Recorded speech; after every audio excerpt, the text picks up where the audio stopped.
hello, and welcome back. I am so thrilled to welcome you to this episode. I am just very personally honored and privileged to introduce you to Dr. Kim Duramo, who is the founder of the American Institute of Mind-Body Medicine. She's a mind-body physician. I'm going to let her say a little bit about how she got into that. And we are going to have an excellent chat today with you, for you, relational parents, about self-care. So welcome, Kim. I'm so thrilled to be with you today. Thank you. Thanks for having me. I'm really excited to connect as well. Excellent, excellent. So I don't think I ever shared this with you, but I also want to say I had been following you and your work for about a year before doing any deeper work with you, which we did, last fall. And it's really thanks to my good friend Carol, and she introduced me to you because I was sort of stuck in this whole having a guru outside of me. And to some extent, I'm still obviously letting go of that. But she said, Dr. Kim helped me through my healing journey. And I think that just, her whole essence, I think you would really connect with. And so I'm really excited to connect with you about self-care and sharing some things with parents who are going through some things with this COVID and with their kids and their houses, and just keeping it really real as well.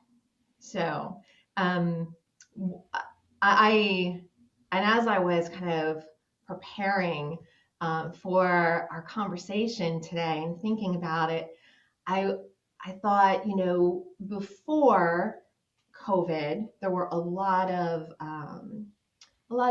misconceptions about self-care that still are out there. But today, um, it seems like there's even more with the house kind of getting smaller, more people in the house, things like that. Um, what are you seeing in your practice and with, your the people who are following you that is coming up as a result of COVID with regard to self-care?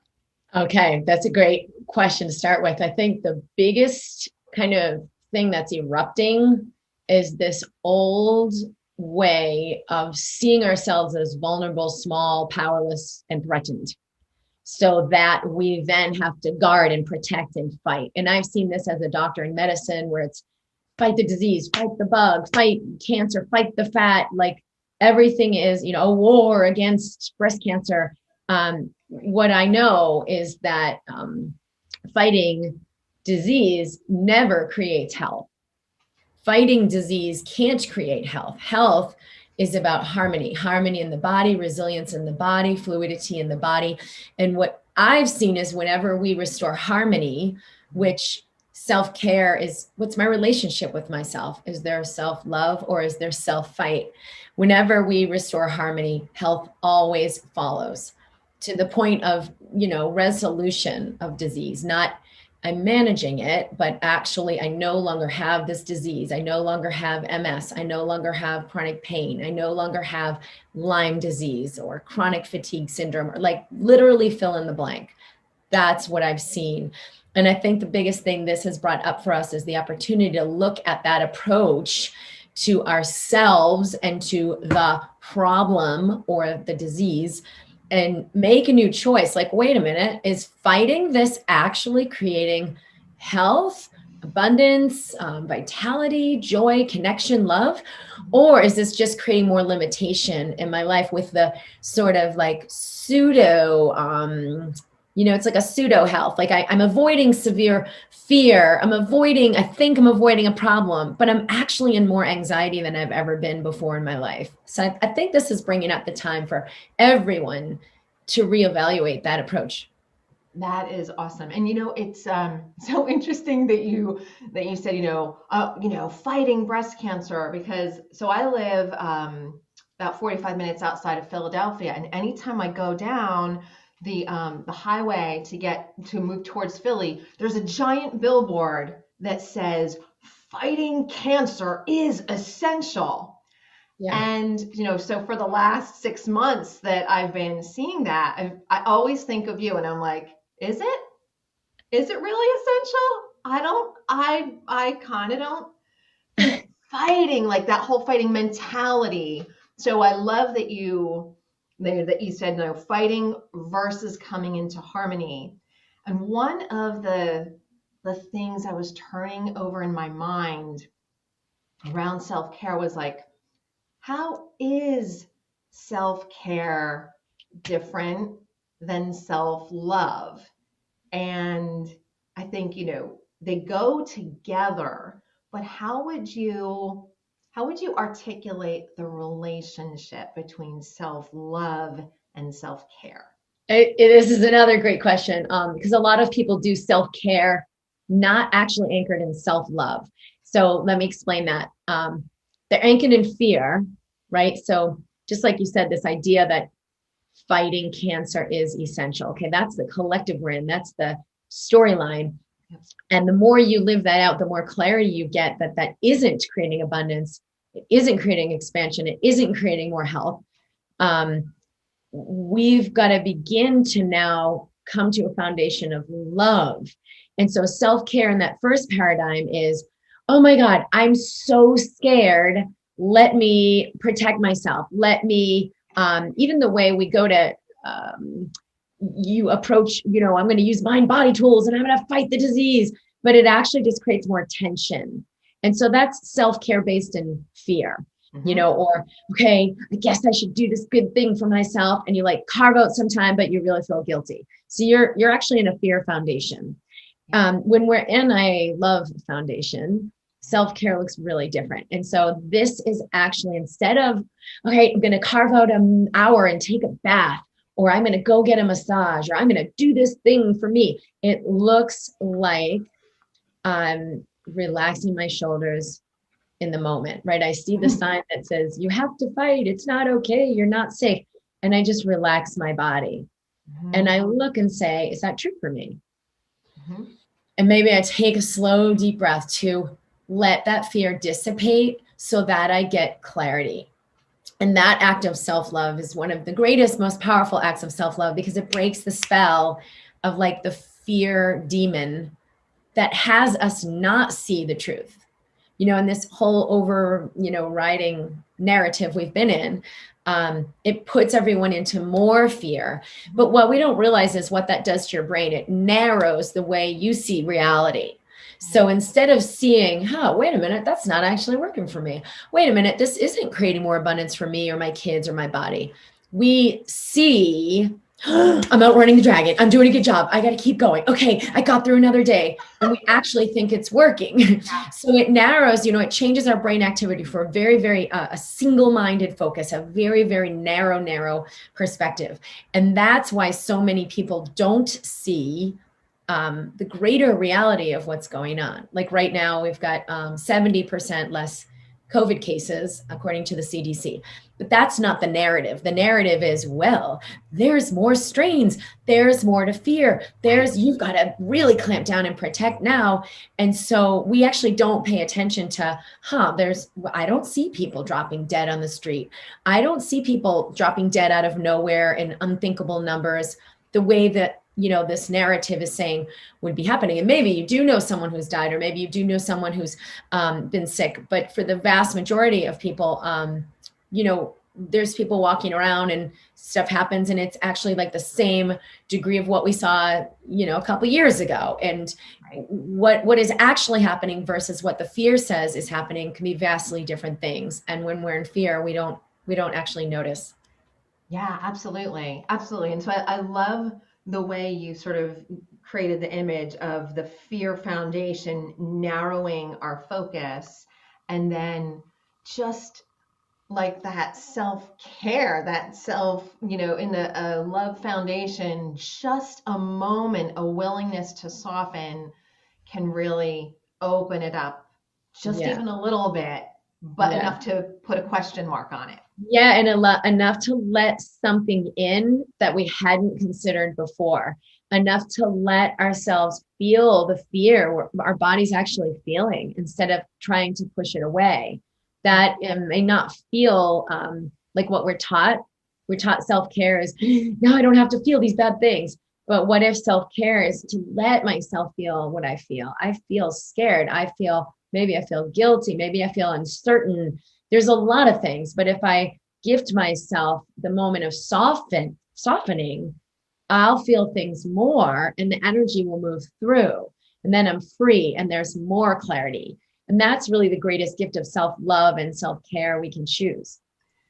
I love that. And another thing that I was thinking of was the excuses that I habitually hear or see in Facebook, or just talking to people like, well, I don't I don't have enough money, or my masseuse is not doing her thing anymore, and I don't have the time, and now my kids are home, and I don't even have any energy, and I don't have the will, and my situation is different. Like all of those excuses, none of those really hold up against just taking a moment to take a breath and like just soften a little bit. Not even force Yeah. yourself to change, right? Well, Nothing. we hold out on ourselves. I don't have enough money. I don't have enough time. My life isn't in enough order for me to let go and receive the moment. So I have to stay tense and stay geared up and keep fighting and keep managing and keep controlling and then we have a reason. And we're actually waiting for the outer thing to change. And then we think like, then I'll receive, I'll let go, I'll be in peace for a moment. But how life actually works is the other, because everything's a reflection of you. And so, especially as women, the tension we hold in our bodies will create tension, chaos, drama in our lives, like always 100% of the time. And so, if there's busy, I always notice for me, like, when people say, it's like a yogic adage that if you don't have time to meditate for 20 minutes, meditate for an hour. And I've actually taken that very seriously in my life, that I'm like, no, no, no, no, you are not buying in the delusion of I'm too busy. Your life's a reflection of the chaos or tension that you're carrying. So I'll ask myself, like, slow down and create more presence, more stillness. And then like money shows up, time and space shows up, people giving me gifts or assisting me like shows up. Oh, hey, why don't I handle that for you? Or stuff just getting taken care of. So it's the way I'm engaging with my life that determines what I get. So when there's that delusion, I can either go into the fear of clamping down or just like you said, like pause, like, wait a minute, what else is possible here? Because the gift has to start with me. The ease and the abundance has to start with me, or like nothing. My kids won't get it. My body won't get it. My money won't reflect it. And then I'll live in that never ending chase. So what you're saying is, if someone is in the I don't have time, I don't have whatever, so I need to clamp down, I need to just do this one thing, and then once they do that one thing, they'll come over to the and then there'll be another thing, because that's Yeah. reflecting the tension that's on the inside. Yep. Yeah. They haven't shifted their energy. And, whatever you buy into, you will prove as true. Your energy system proves it as true. I don't have enough time. Oh, okay, great. Let's keep playing that game, because you're feeding it, you're creating it. But, we don't see ourselves always in the act of creating the drama. We're like, no, this really is happening to me and there's nothing I can do. But if we just pause and, like I said, just relax the shoulders, breathe a little more fully, and then ask the question, is that even true? Or what else is possible here? And then remember that it has to come from me. So if I'm looking for more time, space, abundance, ease with my kids, flow in my household, what if I just embody that 2% more in myself and then allow it, however it's going to show up? It will show up in my life. But most people refuse to slow down because they are so bought into the fear. Yeah, they're so So scared. start with you, start with you. You're feeding your family, feed your family, but do it from feeding you first. Yes, yes, yes. You first instead of you last, right? Because that's really what that I'm waiting for more money, more time, more energy is like, I'm last. I'm last. I have to do this thing first and I'm last. Yeah. And you'll always keep experiencing that. When you play it that way, life will keep showing up that way. Yeah, absolutely. So one of the tools in the positive discipline, um, I don't know, bag of tricks, if you will, is this tool called I can't remember what they specifically call it, but it's like small steps. It's sort of like take time for training, but small steps. And so if I, and I'm going back to like a previous version of myself that was way locked down, not able to receive nearly everything that I have, and sort of listening to this for the first time, I would go, yeah, that sounds really great, but like in that moment, I like I have a microsecond. I don't even have that moment. I can't even create that moment for myself. And so I'm like looking to this positive discipline tool to like stretch it out a little bit. And I think to myself, if I can somehow, even if it's after the fact, right? Even if it's after the fact, be like a little more gentle with myself, somehow take a step back and be like, oh, I did that thing again. God, I hate when I do that. I'm beating myself up, but then Yeah. somehow take a step back and be gentle, like, Yeah. oh, you're Yeah. beating yourself up. And then you helped me put these two things together with the work that we've done. So I don't know if you want to comment, expand on. Yeah. I think it's like what you were saying before about self-love, self-care. Self-care is self-love in action. So in that moment of like catching myself in the act, Yep. and then I'm like, oh God, I'm doing that again. I'm totally screwing up my kids. Or, oh, I caught myself in the act. I'm awesome. I love myself. I'm a genius. I'm amazing. I'm grateful to see what I'm seeing. When I am unwilling to make myself wrong under any circumstances, now I can let myself see everything, right? Because I can catch myself in the act of like 80,000 things that maybe are shitty, but I'm unwilling to make myself wrong. So now I'm willing to reveal all of this to myself and have the insight and have the clarity and have the aha. And that is actually the power. People will say, well, I see him doing it, but now what do I do to fix it? No, no, no, no. There is no fix. I either choose to love it and receive it, and now I'm a great receiver and more flow comes into my life.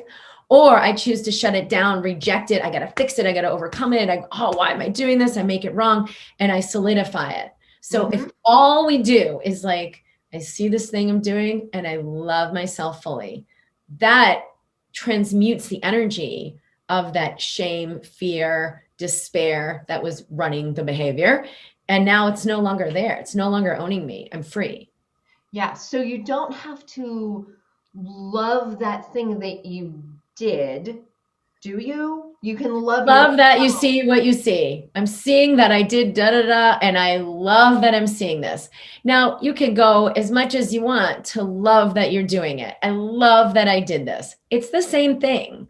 It releases you from the grab and the pull of you're not good enough.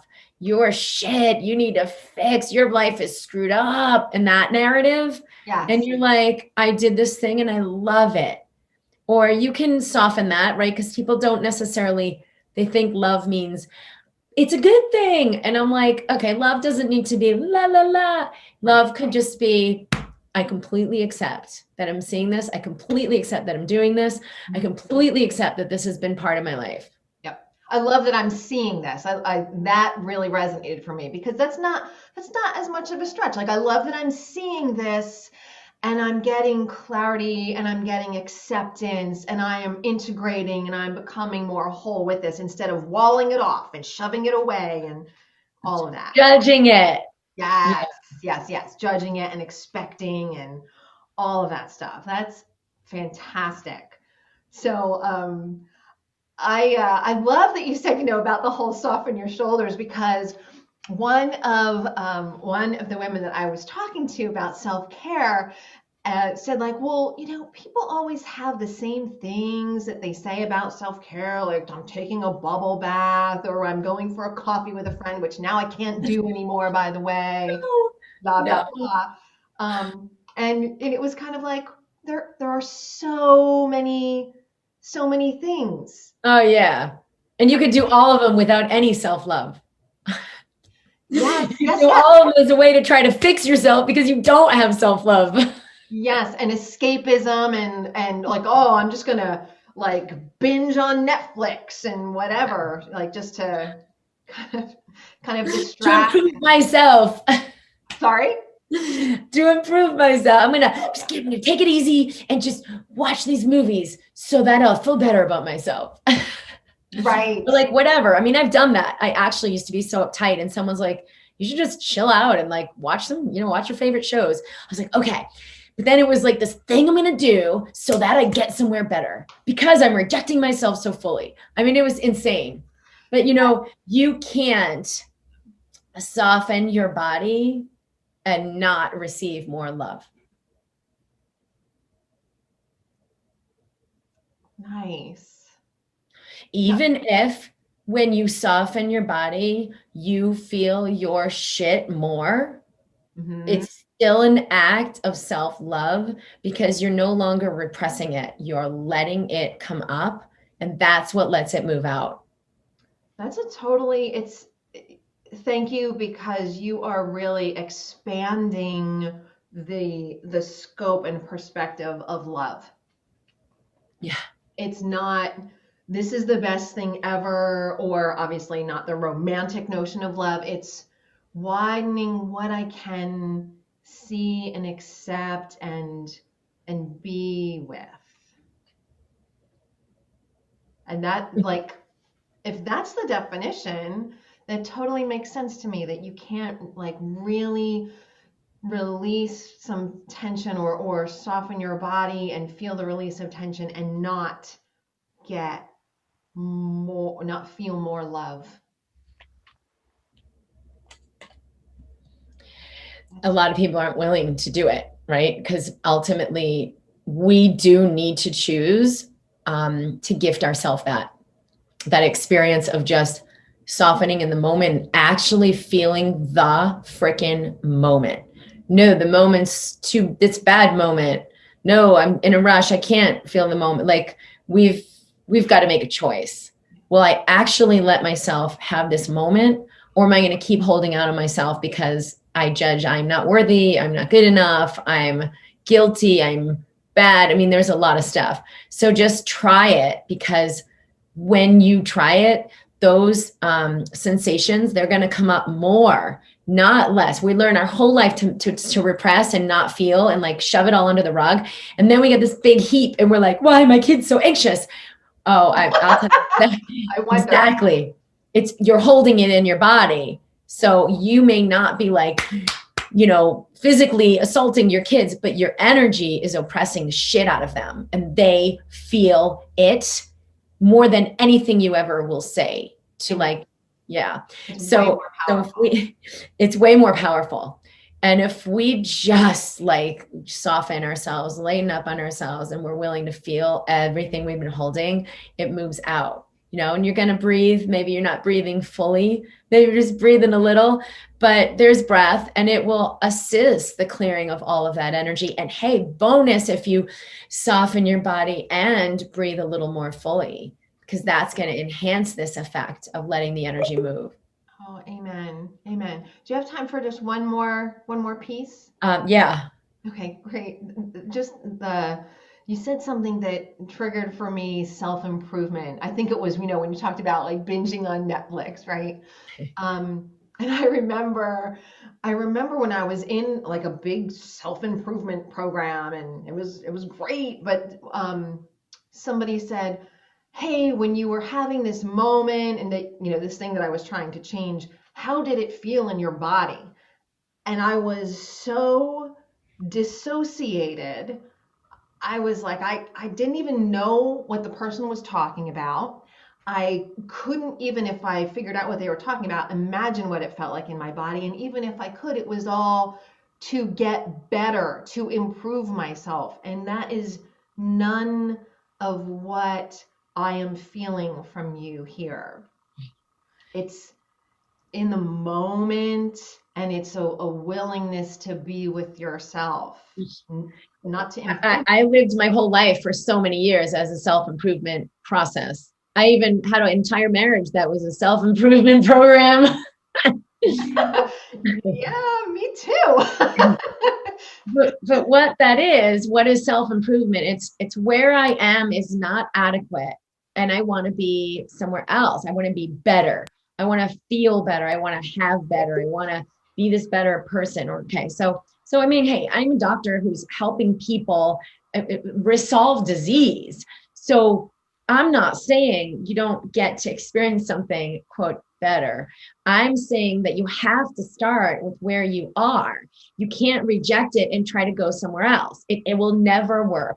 It's like a pseudo fix because you'll always come back. In fact, it's been universal with all the people I've interviewed in my work who've told me I don't have Lyme disease anymore. I don't have chronic fatigue syndrome anymore. I don't have MS. Oh, I can walk now. I was in a wheelchair. I don't have this disease anymore. Universally, they'll have this point in their journey where they suppressed their symptoms. They were able to overcome enough to like make it go away.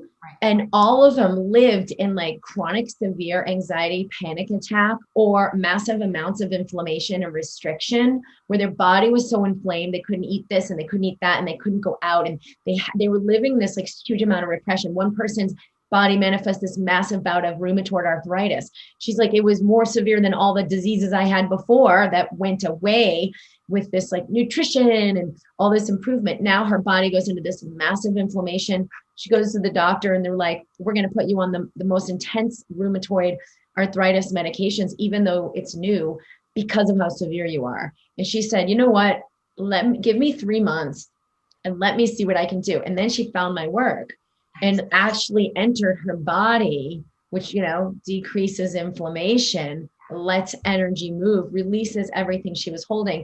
And when she went back 3 months later, she didn't need any medication. He said, whatever you're doing, keep doing that. But I'll tell you, it's almost universal that when we do the fix, which is like the improvement, I'm going to do this diet regime, I'm going to do this, whatever, fill in the blank, but it's for repression. They will always manifest it in different ways, even more severely. And so when they finally come into a space of, okay, I'm just going to receive this, and the energy starts to move through, there's no longer, I hope it doesn't come back. They're like, oh my God, I know my power. I am connected with myself. And so the energy that created the disease moves through because we've softened, we're allowing it. It's a completely different experience. I love that. I love that. So it's about softening and connecting with ourselves. For myself, it was the same thing. I ended up with a severe autoimmune disease. And I was like, achieve, overcome, go beyond it, don't succumb. And that's how I approached the freaking disease, right? So all my symptoms got worse and worse and worse because I was doing this. And it was, for me, my body's way of showing me, be here now. Let what's here be here. Be in your body. And as soon as I did that, the whole thing resolved. We can't make healing another self-improvement program. Oh my gosh, right? Because what was I doing? I was rejecting, I'm not good enough. I've got to be better. I'm not okay where I am. I've got to get to a better place. Yes. And it was all this self-rejection. Yes. So if you're making self-care be another form of self-rejection, getting better at your self-rejection, just let that game go. Oh, thank you so much. That's so, so powerful. So Dr. Kim, if anyone who's listening or watching today would like to do a deeper dive or explore a little more what your work is, where should they look to find you? Well, I do a free broadcast every Wednesday, as you know, called Mind Body TV, and people can tune in the Mind Body community in Facebook or on my YouTube channel. And that is Dr. Kim Duramo in YouTube. And that's at 11 a.m. Mountain every Wednesday. And you can ask questions or you listen to the recording because they're all really profound and you'll experience something. I have online programs and groups where I work with people who want to work with me personally at drkimd.com. And also, like you have experienced, I'm working with practitioners who are awakening to different senses and powers they maybe they're discovering, like, whoa, I want to do it differently. What is this? How do I refine this? How do I make a lifestyle and make a living doing this thing that I really love, and not falling into like the fear-based marketing world of, I got to get myself out there. I got to fill my programs, but actually deepening your relationship with yourself so you're really clear on what you're here to be doing, and able to share that in a way that people find you and resonate with you and can really feel you and choose to work with you. So that's another sector of what I'm doing in my work that I'm really excited about. I know, for me as a doctor, that we are creating a whole new realm of health and wellness, the true healthcare system, the true medical system that is an organic one that will emerge from within us, not from a book or a certification or outside of us, but from the wisdom within us awakening. And so learning to follow that and follow your guidance and let that come through. So there's an awakened practitioner collaborative that I've created that anyone can come at any time. That's on the website at drkimd.com. And then I know you were in the Be the Medicine program. So some people are interested in that one. That's something I'm really emphatic about. What I've committed my life to is being a part of this expansion in medicine. Oh, and thank you so much for doing what you do. This has been just a total thrill. Thank you for spending the time with us today. Thank you. I'll share this with my community too. I think there are some great insights that we talked about and touched on. So thanks for having me. Absolutely. Take care.